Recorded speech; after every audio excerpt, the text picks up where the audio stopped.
Coming up on the all-new edition of the Pro Wrestling Show, we have our part 2 of the Predict the Outcome special for WrestleMania, where it's too big for one night, and we'll give you the results from yesterday's results from WrestleMania as what somewhat of an epic WrestleMania, but hey, for minimal audience, what can you do?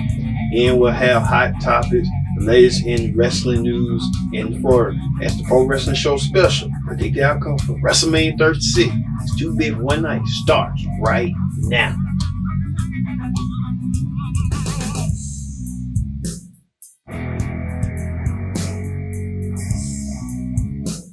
Hello everyone, welcome to the Pro Wrestling Show.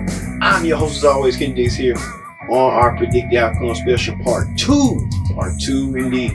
For WrestleMania 36 is too big for one night. The show of shows continues on, and we continue on with the Pro Wrestling Show. We'll have the latest on the matches from the SmackDown brand and a couple results from the previous night.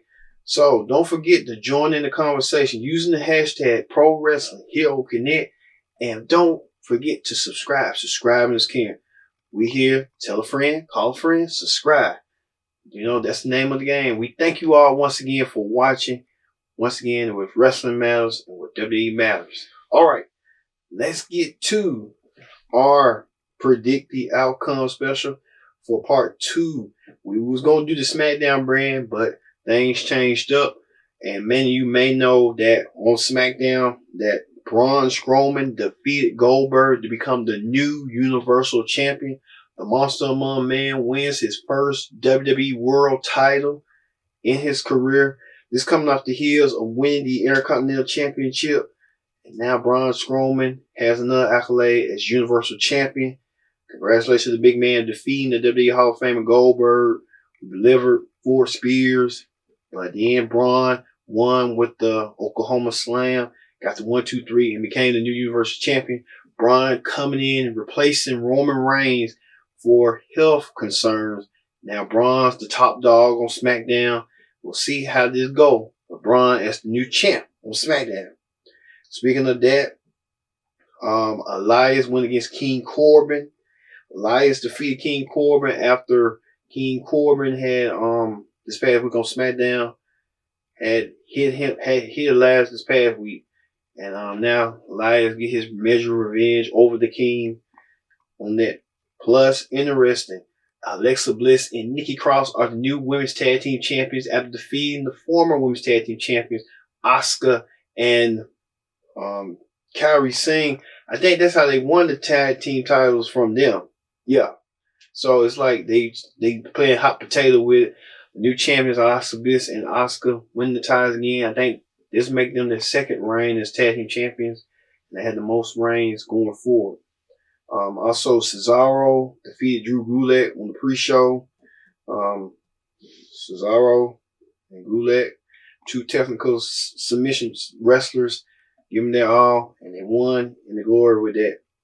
Also, Sami Zayn went with Cesaro, defended his Intercontinental Championship against Daniel Bryan, and defeated Daniel Bryan by cheating.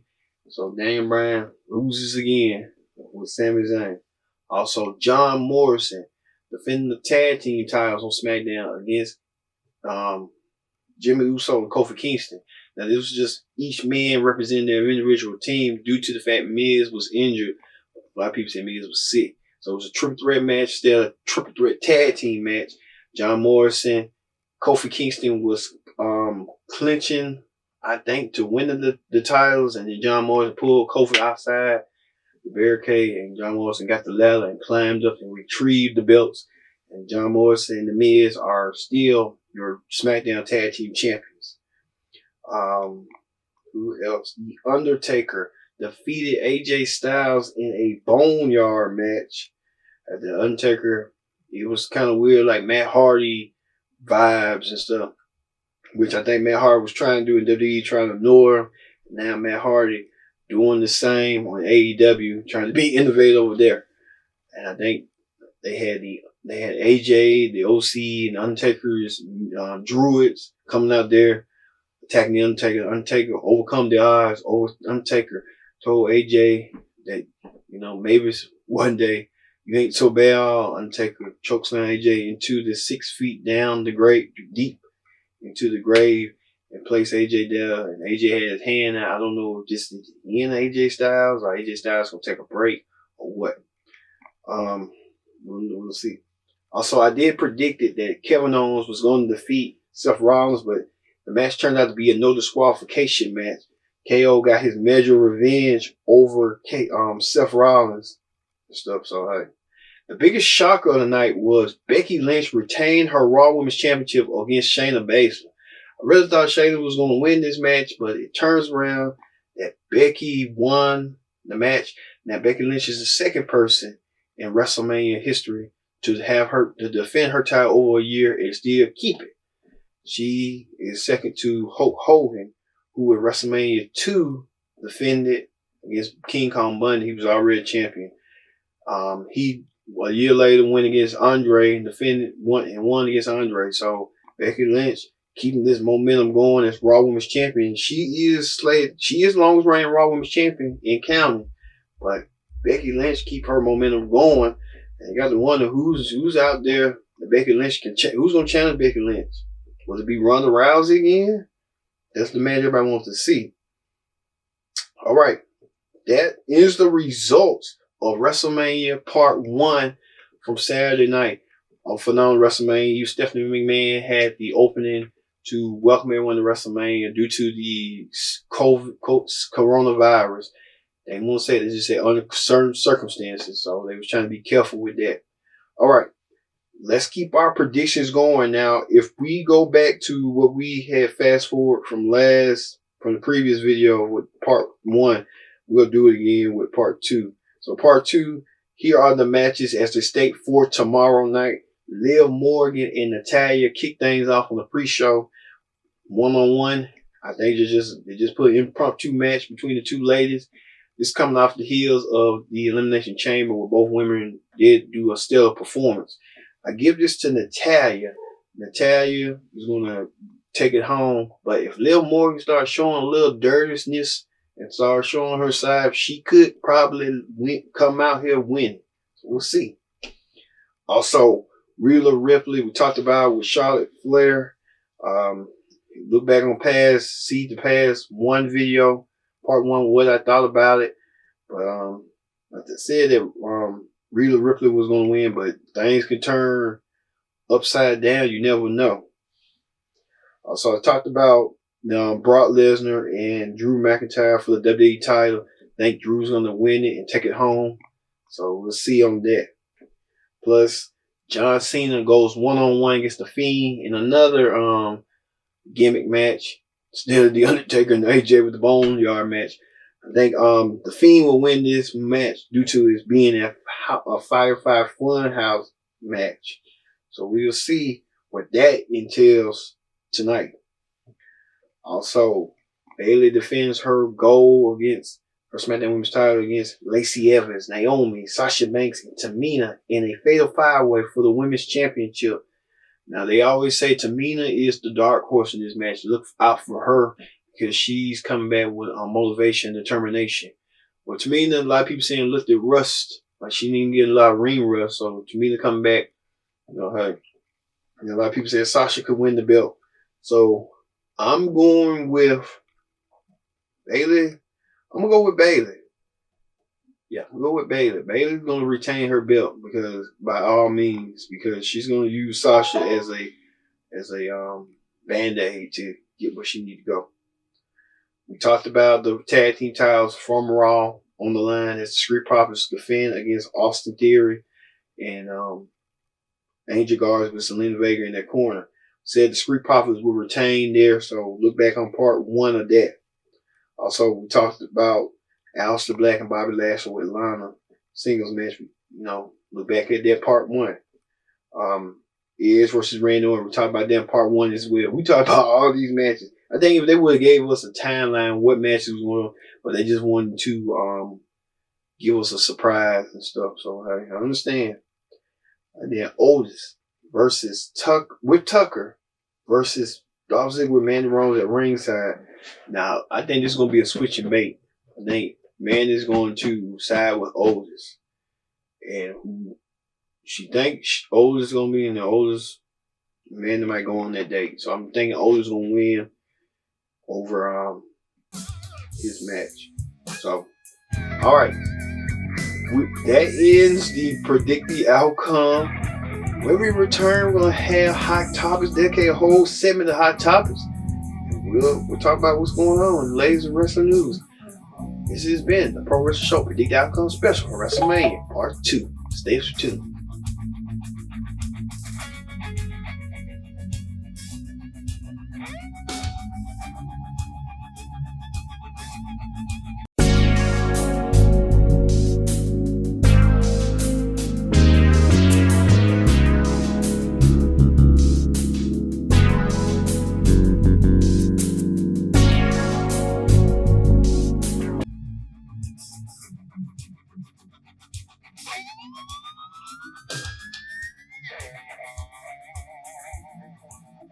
Back to the Pro Wrestling Show. I'm your host, as always, Ken Dix here. Glad you can join us here on the Pro Wrestling Show.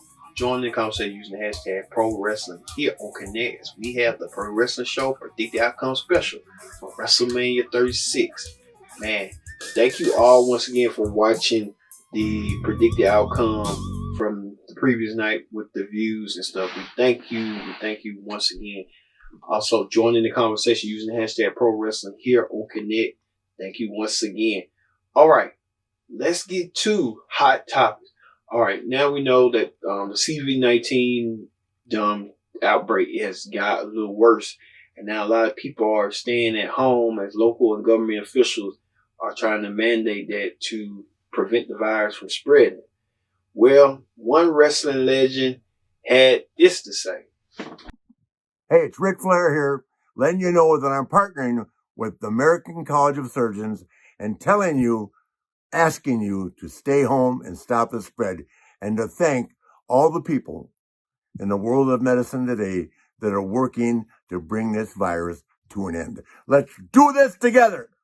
Stay home and stop the spread. Woo!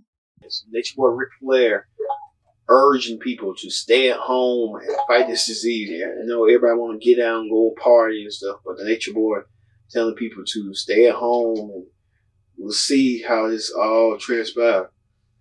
Ric Flair's right on that money on there. So just listen what the Nature got to say. Nature knows about partying and stuff. I think there's a lot of people, there's a lot of extroverts that's kind of dealing with this new norm because they're so used to getting out and going places, where people are introverts are more like homebodies and stay at home. And, they go to work and do their thing and come home. I think the introverts are more having them, dealing with the real and stuff. Also, Booker T sat down with his guest, Brad Gilmore, and they discussed, with Brad Gilmore, his co-host, they discussed should Umaga, the small bulldozer, go into the WWE Hall of Fame one day. Take a look.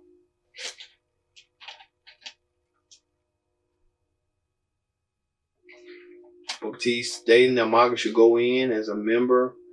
Umaga has a lot of family members in the Hall of Fame, including Yokozuna, Lyle Samoans, and a lot of people. So Umaga will kind of fit in probably down the road. I think Umaga might be in the legacy class because of his pure strength and pure size and pure ability. He really moves like a super heavyweight, move like a cruiserweight. So be Umaga there.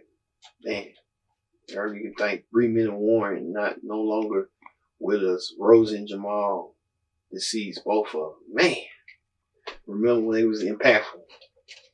All right, speaking of that, ESPN talked about his relationship with WWE as they've been airing WWE product as late with WrestleMania 30, 32, and 30, now coming up this tonight, 35. Well, a lot of people saying that ESPN looked at a short-term deal to see what WWE can offer. Now, WWE looked at it like ESPN has the largest reach throughout with Fox and USA, but USA and Fox are mad with WWE for not getting the content right. WrestleMania. I think you gotta look at it like this. WWE is trying to put eyeballs to many people as possible. when you have USA that's been the home of WWE for so long, been the home of WWE for almost 30, 40 years. And then you got Fox into the picture and into the WWE family with SmackDown. And then USA, ESPN. That's just kind of like, okay, well, let's test this Warriors out. You know, you're testing the Warriors and see which one will fit. It's just a short term. You know, you committed to those two because your two primary shows are on those two networks. And you know, with Spike, you know, with CBS, I think JR made a good point on his podcast that, you know, before WWE left USA in 2000 and went to Spike, which is now the Paramount Network. It was testing the waters because under the Paramount Network is CBS. And CBS will look closer and see like, okay, well, let's see if we can tap in with that large network. Because CBS, ABC, Fox, and NBC are those large networks. And then when you look at it, WWE is in a cornerstone. When you look at it, it's like WWE is under Fox, which is a mega network. Everybody can get Fox. Every local market, every station, all eyeballs are on Fox. Even on NBC too. NBC has USA under the umbrella with Raw under the NBC USA umbrella. Fox under the SmackDown umbrella. So you're trying to get many eyeballs as you can possible to watch your product and be committed and might like your product. So can't help it with WWE. Also, Cassius Ohno launches a GoFundMe account for his friend wrestler Tracy Smothers. Many of you may know Tracy Smothers. He was from Smoky Mountain Wrestling, and he was a champion. He wrestled in WWE, wrestled in WCW. Tracy Smothers is currently battling cancer. I think he's at the stage 4. So Cassius Ohno wants fans to give in and give back. And, all we can do is just pray and hope Tracy Smothers gets better and stuff with his cancer treatments and stuff like that. Also, let me see. There's been a report on the 10 highest paid wrestlers in WWE today. And let's go to it. The 10 paid highest wrestlers. I think Triple H was Brock Lesnar was number 1. Brock Lesnar number 1. Roman Reigns number 2. And then Randy Orton number 3. Seth Rollins, Triple H, includes executive pay. Becky Lynch makes the list at number 6. Goldberg, $3 million. Shane McMahon, who we haven't seen since October of the first SmackDown on Fox. Stephanie,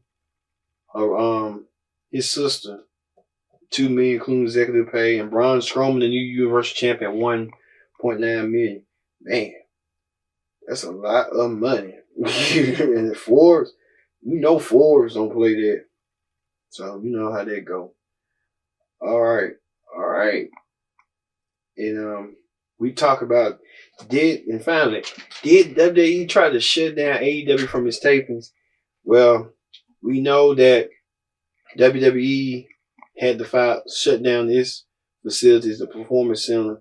They taped into Monday Night Raw, and they haven't taped in since. We'll see how this all plays out. AEW taped in months in advance, had everything in the can. So AEW is great. So AEW taping a whole bunch of stuff coming up to the middle of May. So AEW had everything ready. But we'll see. All right. And then they talk about the police and stuff like that. Police came and observed to make sure they was gonna close down. I don't know, how did they know the AEW was taping? Guess they saw that somebody snitched and someone said, AEW filming over here. Wow. All right. Thank you all once again for watching this edition of the Pro Wrestling Show, part 2 of our WrestleMania Predict the Outcome show for 36. Hey, we gave you the real results of the previous night. Now we going into this night knowing what's going to happen. So I've been your host, Kendrick Dick, saying so long, and we'll see you once again next week for another edition of the Pro Wrestling Show. as we watch WrestleMania 36. It's too big for one night. Thank you all, and we'll see you later.